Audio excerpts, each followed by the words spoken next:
창세기 1장에서 11장을 가리켜서 근원이 되는 역사라고 해서 원역사라고 부릅니다. 우리가 아는 원역사, 예를 들면 단군 신화 같은 게 원역사예요. 우리나라의 민족의 끝에 있는 근원이 되는 역사, 이게 원역사. 성경의 끝에 있는 원역사. 창세기 1장에서 11장은 두 가지를 알려주는데, 첫 번째는 하나님은 세상과 인간을 창조하신 창조주다. 두 번째는 그런 하나님을 인간이 어떻게 배신했는가. 두 가지 내용입니다. 자, 1장부터 봅니다. 창세기 1장은 하나님께서 태초에 천지를 창조하셨다라는 말씀으로 시작되고 있죠. 그래서 하나님이 천지를 창조하셨어요. 그러면 며칠 동안 창조하셨죠? 6일 동안. 첫째 날, 빛. 둘째 날, 하늘과 바다. 셋째 날, 땅과 식물. 요거 세 개만 외우면 나머지 세 개는 쉬워요. 왜냐하면 공간을 채우면 돼요. 넷째 날은 해달별. 다섯 번째 날은 새와 물고기. 여섯째 날은 동물, 그리고 사람. 이렇게 할 수 있죠. 그러니까 첫 3일은 공간을 만드시고 후 3일은 공간을 채우셨다. 이렇게 생각하면 돼요. 이건 또 다르게 말하면 첫 3일은 에너지원을 만드시고 후 3일은 에너지로 인해서 움직이는 존재들을 만드셨다. 이렇게 생각하면 돼요. 그러니까 여기에서 우리가 알 수 있는 게 뭐냐? 하나님이 창조를 하실 때 그냥 생각나는 대로 아무 의미 없이 이유 없이 하신 게 아니라 치밀한 계획과 디자인 속에서 창조를 해 가셨다라는 것을 알 수 있는 거예요. 하나님이 창조하신 이 창조 이야기를 통해서. 그런데 모든 만물은 하나님이 이르시되 하실 때, 그러니까 말씀하실 때 있게 되었어요. 하나님이 말씀하실 때 생기었어요. 창조 이전은 어떤 상황이었느냐? 흑암과 혼돈과 공허만이 가득했다. 창세기 1장 2절 한번 보죠. 시작.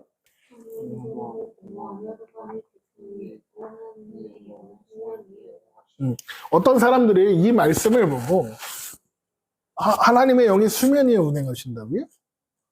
아니, 창조는 무에서의 창조라고 하지 않으셨나요? 그런데 어떻게 흑암이고 혼돈하고 공허하려면 뭐가 있었단 얘기 아닙니까? 하나님의 영이 수면 위에 왔다가 물이 있네요? 이런 식으로 질문을 하는 사람들이 있어요. 그래서 완전한 무에서 유로의 창조를 거부하거나 한 걸음 더 나가서 여기서 창조는 천지 창조가 아니라 하나님의 말씀이 없는 상태가 흑암과 혼돈과 공허의 상태였고 창조는 그 상태에서 하나님의 말씀이 주어진 걸 말하는 거다. 그래서 하나님의 말씀을 받은 첫 사람이 바로 아담이다. 그러니까 아담은 첫 번째 사람이 아니라 말씀을 받은 첫 번째 사람이다라고 주장을 해요. 이런 논리를 가지고 지금의 말씀이 사라져서 혼돈과 공허와 흑암이 가득한 시기고 그러니까 말씀을 새롭게 받는 아담이 있어야 된다. 그게 우리 교주다. 이단의 교리입니다. 왜 이런 생각을 하느냐? 성경을 띄엄띄엄 읽어서 그렇다. 우리가 지난 시간에 뭐라고 했냐면 성경은 글이다. 글은 반드시 맥락 가운데 읽어야 된다 그랬죠. 그러면 지금 읽었던 수면이 있고 흑암과 혼돈과 공허가 가득한 이 상태의 말씀인 창세기 몇 절이에요? 1장 2절이랍니다. 그렇죠? 그 전에 뭐가 있었어요? 1장 1절 있었어요. 창세기 1장 1절에 뭐라고? 태초에 하나님이 천지를 창조하시라. 이 말씀은 단순히 내가 이제 하나님이 창조하신 세상에 대해서 가르쳐 줄 거야 라는 말을 하는 게 아니에요.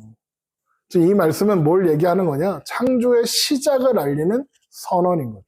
하나님께서 창조하기로 시작하시는 순간 이 세상을 구성하는 모든 재료와 원소 이런 것들이 준비된 거고 그 순간 시간이 시작되었어요. 하지만 창조는 이루어지지 않았죠. 그러면 재료들만 혼돈스럽고 공허하고 혼란스럽게 있는 거고 수면도 그래서 그냥 존재하는 거예요. 존재.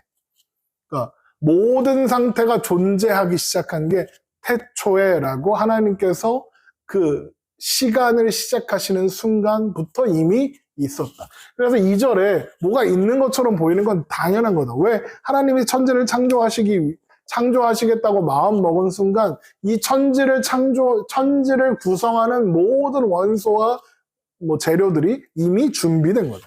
그럼 하나님은 어떤 작업을 하시느냐? 그 재료들의 질서를 부여하셔. 지 맘대로 막 있는 걸 질서를 부여하셔서 정리를 하고 있어야 할 곳에 있는 거예요. 그래서 세상에는 혼돈과 공허와 흑암이 가득하는데 그걸 하나님이 질서를 부여해 가시는 과정이 창조의 과정이다. 이렇게 볼 수 있는 거죠. 그래서 창조는 하나님이 질서를 부여하시는 거다. 그래서 마지막 날에 7일째에 안식이 나옵니다. 혼돈과 공허와 그 혼란스러움의 최종적인 상태. 그런 곳에 질서가 부여된 최종적인 상태가 안식입니다. 그래서 하나님이 모든 창조를 이루시고 나서 7일째 안식하는 거예요. 하나님의 창조가 완전했고 조금의 부족함이 없다. 완전히 완성되었다. 라는 의미에서 하나님이 안식하는, 하나님이 막 힘들게 일했으니까 쉬자 그래서 쉬는 게 아니라 하나님의 창조가 완벽했음을, 완전했음을 도장 찍는 게 다 이루어졌다고 도장 찍는 게 안식이에요. 그러니까 하나님의 창조의 완성이라는, 완전한 완성이라는 걸 드러내는 표현으로서 안식하셨다. 하나님께서 지으신 천지 만물은 결함도 없고 부족함도 없다. 그래서 창조된 모든 것이 하나님 보시기에 좋았더라. 하나님께서 어떤 휴식이 필요해서 쉬시는 게 아니다. 하나님이 안식하셨다. 그건 하나님이 모든 것에 질서를 부여하시고 그 모든 것이 완전하다라는 의미는. 그러니까 성경이 말하는 안식은 하나님의 말씀이 완전히 이루어졌다, 완성되었다라는 게 안식이다. 그래서 하나님의 안식과 더불어 창조가 완성되었다는 도장이 찍히는, 마침표가 찍히는. 그렇다면 이걸 이제 다르게 말하면 안식이 하나님이 창조하신 목적이다라고도 설명할 수 있는. 하나님의 안식이 없으면 창조는 미완이었겠죠. 왜? 마침표가 안 찍혔으니까. 하지만 하나님이 안식하심으로써 마침표를 찍으시고 그 하나님의 안식으로 그 완전함을 이제 천지에, 세상에 주시는. 그리고 하나님이 여섯째 날 인간을 창조하심으로써 그 하나님의 안식 안에 인간을 들여놓는. 그래서 하나님의 안식으로 창조의 이야기가 끝나는 건 매우 중요한 창세기의 주제인 거예요.